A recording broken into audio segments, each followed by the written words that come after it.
today's video guys, magluluto tayo ng braised meat sauce.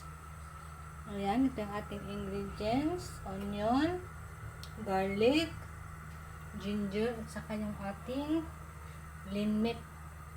Maglalagay na tayo ng oil. Litin muna natin siya konti. Then, saka natin ilalagay yung ating ginger at garlic.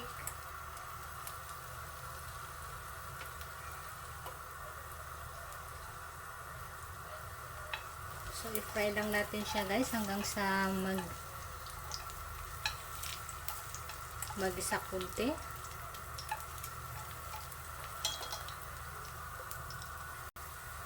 So, kung okay na, lumabas na yung aroma ng ating garlic at ginger, ilalagay na natin ang sibuyas or onion.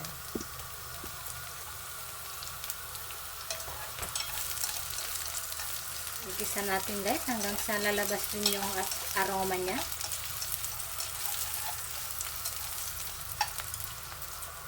Then kung organic siya guys, huwag natin masyadong lantain muna yung onion kasi kailangan natin igisa itong ating meat para hindi masunog ang ating onion. Ayan, takpan muna natin siya.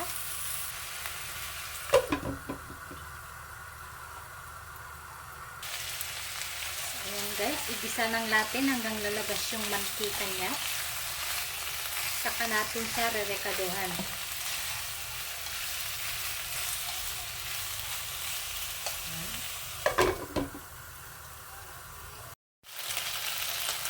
So, ganito na siya guys. Lumabas na ng ating oil ng ating karne.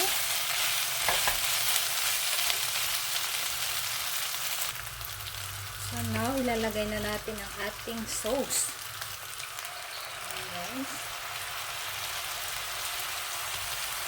Ayan, i-mix muna natin.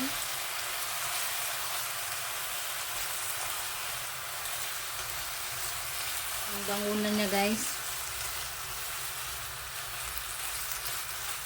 Ayan. Saka tayo maglalagay ng tubig. So, ang ilalagay natin guys ay warm water. Yan, tama na yan. So, tatakpan lang natin siya guys at saka pahinain yung apoy. Saka hintayin natin hanggang sa lumambot ang ating karne.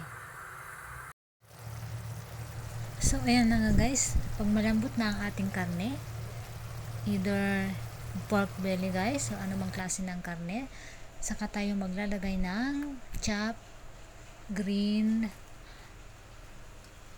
onion leaves. So, ayan guys. So, okay na ang ating menu for the day. If you like this video, please subscribe and hit the notification bell for more updated videos. So, thank you guys for watching.